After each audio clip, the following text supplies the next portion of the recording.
পাকিস্তানও Gen Z আন্দোলন, তবে কি পাকিস্তানও সরকার পতনের আভাস? পাকিস্তানকে ভেঙে টুকরো টুকরো করে দেওয়ার পরিকল্পনা ভারত এবং আফগানিস্তানের। পিওকেতে যে সংঘাত বা যে আন্দোলন হয়েছিল, যে ভারতের অন্তর্ভুক্তি চেয়ে আন্দোলন, নরেন্দ্র মোদী, রাজনাথ সিং এবং অমিত শাহ এই প্রত্যেকের একটা মাস্টার স্ট্রোক এইটা। আফগানিস্তান ভারতের প্ল্যান বি। পাকিস্তান ভেঙে টুকরো টুকরো হয়ে যাবে, নয়তো পাক অধিকৃত কাশ্মীর ভারতের অংশ হিসাবে ফের ফিরবে। বাংলাদেশ, ভুটান এবং মাদাগাস্কার, তারপর পাকিস্তানও জেনজি আন্দোলন, তবে কি পাকিস্তানও সরকার পতনের আভাস?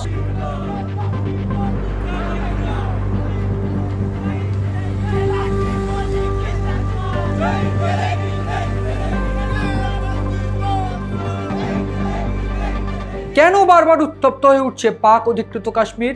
পাক অধিকৃত কাশ্মীর উত্তপ্ত হয়ে যাওয়ার পিছনে কি অন্য কোনো সমীকরণ?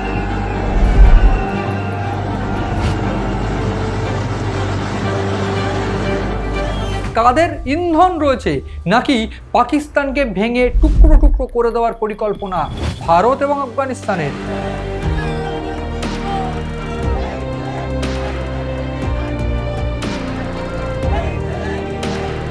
প্রশ্ন উঠছে এবং তার পাশাপাশি আরও প্রশ্ন উঠছে যে পাক অধিকৃত কাশ্মীর বারবার উত্তপ্ত হয়ে যাওয়ার পিছনে কি কোথাও অর্থনৈতিক যে স্ট্রাকচার সেইটা কাজ করছে?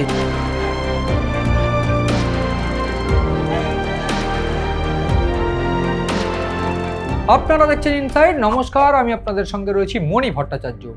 যে বিষয়টা আলোচনা আমি করছিলাম, একেবারে প্রাথমিক বিষয়, যে পাক অধিকৃত কাশ্মীর বারবার উত্তপ্ত হয়ে উঠছে এবং যেইখানে আমরা দেখেছি বাংলাদেশ, ভুটান, মাদাগাস্কার সহ বিভিন্ন দেশে এই জেনজি আন্দোলন, সেই জেনজি আন্দোলনকে কেন্দ্র করে সরকার পতন হয়েছে এবং সাম্প্রতিককালে আমরা দেখেছিলাম পাক অধিকৃত কাশ্মীর সহ বিভিন্ন জায়গা উত্তপ্ত হয়ে উঠেছিল এবং এই উত্তপ্ত হয়ে ওঠার পিছনে যে কারণ ছিল সরকারের বিরুদ্ধে 17 দফা দাবি, এবং এই 17 দফা দাবির যে অন্যতম কারণ সেইটা হলো অর্থনীতি। আমরা সবাই জানি পাক অধিকৃত কাশ্মীর এবং গোটা পাকিস্তানের একটা ভয়ানক অর্থনীতি নির্ভর করে চাষাবাদ এবং অন্যান্য ক্ষেত্রে জঙ্গিবাদের উপর, এবং এই জঙ্গিবাদ এবং চাষাবাদ এই দুটোই, অর্থাৎ একেবারে পিঠে এবং পেটে, এই দুটোতেই কিন্তু ভারত ইতিমধ্যে আঘাত করে ফেলেছে। কীরকমভাবে?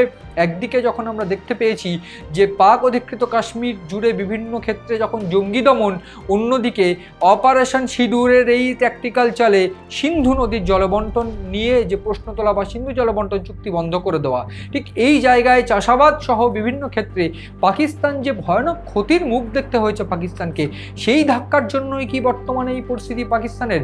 এবং এর পাশাপাশি আরও যে প্রশ্ন উঠছে ইতিমধ্যে, সেইটা একেবারে গুরুত্বপূর্ণ বটেই। তার কারণ, কেন বারবার পাক অধিকৃত কাশ্মীরই এই উত্তপ্ত হয়ে উঠছে? আমরা সবাই জানি, আমি এর আগেও আলোচনা করেছি যে পাক অধিকৃত কাশ্মীর উত্তপ্ত হয়ে যাওয়ার পিছনে বা পাক অধিকৃত কাশ্মীর নিয়ে বারবার করে একটা বিষয় কিন্তু নরেন্দ্র মোদী ক্লিয়ার করেছেন, বা রাজনাথ সিং নিজে স্পষ্ট করেছেন, অমিত শাহ খোদ স্পষ্ট করেছেন স্বয়ং, এবং তাদের তরফ থেকে যে বার্তা, যে পাকিস্তানের সঙ্গে যদি কোনোভাবে বৈঠকের টেবিলে বসতে হয় তাহলে সেটা পাক অধিকৃত কাশ্মীর নিয়ে, এবং এই পাক অধিকৃত কাশ্মীর ফেরাতে ভারত নাকি কোনো যুদ্ধই করবে না, তবে ফিরবে কিভাবে প্রশ্ন উঠছে। এবং ঠিক তার উত্তর হিসাবে বর্তমানে যে সমীকরণ দেখা যাচ্ছে, একদিক থেকে বাংলাদেশকে সঙ্গে নিয়ে পাকিস্তান ভারতের সঙ্গে যে সন্ত্রাস ছড়িয়ে দেওয়ার চেষ্টা করছিল বা করছে ইতিমধ্যে, ঠিক সেই চিত্রটা যখনই প্রকাশ্যে চলে আসছে, ঠিক তখনই এই ভারত আফগানিস্তানকে সঙ্গে নিয়ে এই ছক করছে না তো, এই প্রশ্ন উঠছে। তার কারণ, ইতিমধ্যে ইশাকদার থেকে শুরু করে পাকিস্তানের বেশ কয়েকজন মন্ত্রীর গলায় কিন্তু এই সুর পাওয়া গিয়েছে যে দিল্লি থেকে নাকি কাবুলকে কন্ট্রোল করা হচ্ছে। তাই যদি হয়, তবে এইটা তো পরিষ্কার যে পাক অধিকৃত কাশ্মীরে এই হামলা বা এই যে সংঘাত, সেই সংঘাত কিন্তু কোথাও গিয়ে ভারত এই কলকাঠি নাড়ছে। প্রাথমিকভাবে যে জেনজি আন্দোলন শুরু হয়েছে তার যে অন্যতম কারণ সেমিস্টার ফিজ, যে পড়াশোনা বা শিক্ষায় যে অধঃপতন হয়েছে বা শিক্ষার যে স্ট্রাকচার নেমে গিয়েছে, ক্ষতি হয়েছে স্ট্রাকচারের, সেই সমস্ত কিছু নিয়ে কিন্তু ইতিমধ্যে, বা সেমিস্টার ফি সহ বিভিন্ন ক্ষেত্রে শিক্ষায় দুর্নীতি সহ বিভিন্ন করাপশন নিয়েও কিন্তু ইতিমধ্যে জেনজি আন্দোলন একেবারে জেগে উঠেছে। তার আগে আমরা যদি মাসখানেক পিছনে যাই তাহলে আমি যেটা বলবো, সাম্প্রতিক আমরা দেখেছি মাসখানেক আগেই পাকিস্তানের এই বিভিন্ন জায়গায়, লাহোর সহ বিভিন্ন জায়গায় সেনাদের বিরুদ্ধেও সংঘাতে নেমে পড়েছিল এই জেনজি সহ বিভিন্ন আন্দোলন। কেন? প্রাথমিকভাবে এই যে 17 দফা যে কাশ্মীরি শরণার্থীদের জন্য যে বরাদ্দ বিধানসভা, সেই আসন তুলে নেওয়ার বিরুদ্ধে সরব হয় তারা। তাছাড়া কর ছাড়, খাদ্যপণ্য, বিদ্যুতের উপর ভর্তুকি সহ 38 দফা দাবি নিয়ে এই আন্দোলন একেবারে ভয়ানক আকার ধারণ করে। তখন স্বাভাবিকভাবেই যে তথ্য এসে পৌঁছচ্ছিল যে পাকিস্তান কিন্তু ভেঙে টুকরো টুকরো হয়ে যেতে পারে, ঠিক এইখানে সেই চিত্রটাই কিন্তু দেখা যাচ্ছে। কারণ বারবার করে এই জায়গাটা ডিস্টার্ব তৈরি হওয়ার কারণ কোথাও গিয়ে কিন্তু এইখানে বিদেশি শক্তি বা অন্য কোনো সমীকরণ কাজ করছে, যে সমীকরণটা ভারত আশঙ্কা দেখিয়েছিল। তবে কি ভারতের কথাই সত্যি হতে চলেছে? আমরা সাম্প্রতিককালে দেখেছিলাম ঠিক বছর কয়েক আগে পাক অধিকৃত কাশ্মীরে বা পিওকেতে যে সংঘাত বা যে আন্দোলন হয়েছিল, যে ভারতের অন্তর্ভুক্তি চেয়ে আন্দোলন, সেই আন্দোলনই কি আরও একটা নতুন পার্ট গজালো বা একটা নতুন শিকড় গজালো? তাই যদি হয় তাহলে এই আন্দোলনগুলো একসঙ্গে যে বড় আকার ধারণ করবে খুব শীঘ্রই, সেইটা কিন্তু বলার অপেক্ষা রাখে না। এবং ঠিক সেইটা যদি ভারতের স্ট্র্যাটেজিক্যাল চাল হয় তাহলে তো এটা বলতেই হবে নরেন্দ্র মোদী, রাজনাথ সিং এবং অমিত শাহ এই প্রত্যেকের একটা মাস্টার স্ট্রোক এইটা। এবং তার পাশাপাশি আমি যে বিষয়টা বলার চেষ্টা করব যে পাক অধিকৃত কাশ্মীর সহ গোটা পাকিস্তানকে আলাদাভাবে ভেঙে টুকরো টুকরো করে ফেলে দেওয়ার পরিকল্পনা কি এটা কোথাও গিয়ে এবং বিভিন্ন ক্ষেত্রে ভারতের বিভিন্ন গোয়েন্দা এজেন্সির? তাই যদি হয়, কেন আমি এই কথা বলছি সেক্ষেত্রে আপনারা প্রশ্ন করতেই পারেন। এবং এর বেসিক যে জায়গাটা, যে তথ্য, যে চিত্র বা যে সমীকরণ, যে ইকুয়েশন আমি বোঝানোর চেষ্টা করব।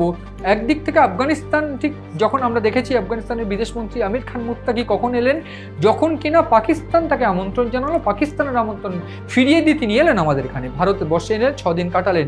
ঠিক তখনই কেন তালিবানদের সঙ্গে বা এই টিটিপির সঙ্গে, তেহরিকে তালিবানের সঙ্গে পাকিস্তানের সংঘাত বাধ্য? ঠিক তখনই কেন? এই প্রশ্নটাই একেবারে কুড়ে কুড়ে খাচ্ছে। এই প্রশ্নটাই কিন্তু গুরুত্বপূর্ণ প্রশ্ন।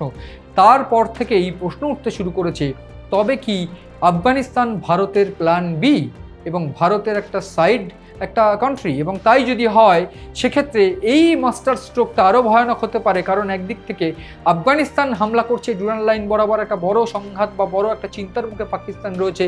কারণ সৌদি আরবের সঙ্গে যে চুক্তি তারা করেছে, সামরিক চুক্তি, সেই সৌদি আরবও এই মুহূর্তে কোনোভাবে পাকিস্তানের সমর্থন করছে না। একদিক থেকে এই দুটো দেশ বা সৌদি আরব সহ তুরস্ক যে দেশগুলো রয়েছে মূলত, তারা এই শান্তি আলোচনা আফগানিস্তানের সঙ্গে পাকিস্তানের করানোর চেষ্টা করছে। ইতিমধ্যে সেই আলোচনা কিছুটা এগিয়েছেও, কিন্তু সংঘাত বা কোনোভাবে সংঘর্ষ কিন্তু কমছে না, মাঝে মাঝেই কিন্তু সেই সংঘাত দেখা যাচ্ছে। তার পাশাপাশি আমরা দেখেছি এই বালুচিস্তান, সেই বালুচিস্তানের প্রসঙ্গেও কিন্তু বারবার করে পাকিস্তানের মুখে জুজু অর্থাৎ ভারতের নাম শোনা গিয়েছে। এবং এই বালুচিস্তান একদিকে আফগানিস্তান, অন্যদিকে পাক অধিকৃত কাশ্মীর, পাকিস্তানের এই তিনটি সাইড একেবারে ল্যাপস করে দেওয়ার চেষ্টা কিন্তু ভারত করছে, একেবারে ড্যামেজ করে দেওয়ার চেষ্টা করছে এই উইংসগুলো। তাই যদি হয় তারপর বাকি থাকবে এই চীনের একটা অংশ। চীন ইতিমধ্যে সিপিইসির এই যে কনস্ট্রাকশন সেটাও কিন্তু বন্ধ করে দিয়েছে। এবং এই যে ইকোনমিক করিডর, সেইটা যদি বন্ধ হয়ে যায়, পাকিস্তান যে ঋণগ্রস্ত অবস্থায় রয়েছে চীনের কাছে বা অন্যান্য দেশগুলোর কাছে, সেইখানে কিন্তু তাদের পরিণাম আরও ভয়ানক হবে বলেই ইতিমধ্যে বিশেষজ্ঞরা মনে করছে। ফলে সব মিলিয়ে যে পরিস্থিতি এই মুহূর্তে গোটা পাকিস্তানে হয়ে দাঁড়িয়েছে, পাকিস্তান ভেঙে টুকরো টুকরো হয়ে যাবে, নয়তো পাক অধিকৃত কাশ্মীর ভারতের অংশ হিসাবে ফিরবে। এই যে গোটা যে বিশ্লেষণ, সেই বিশ্লেষণ আদৌ সত্যি হয় কিনা, এবং এই যে পরিস্থিতি, সেটা জিওপলিটিক্যালি কতটা একেবারে শক্তিশালী অ্যাকশানে ভারত নামতে পারে বা কতটা শক্তিশালী অ্যাকশানে ভারত এই মুহূর্তে দাঁড়াতে পারে পাকিস্তানের সামনে, বা পাকিস্তান কতটা শক্তিশালী অ্যাকশান পাকিস্তানের বিরুদ্ধে ভারত নেবে, এই সমস্ত বিষয় কিন্তু নজর রয়েছে আমাদের। এবং কোন স্ট্র্যাটেজিক্যাল চালে এই গোটা বিষয়টা সম্পন্ন হবে, সেই সমস্ত দিকে নজর রয়েছে আমাদের। নজর রাখুন আপনাদের পছন্দের অনুষ্ঠান ইনসাইট এবং সিএন ডিজিটালে।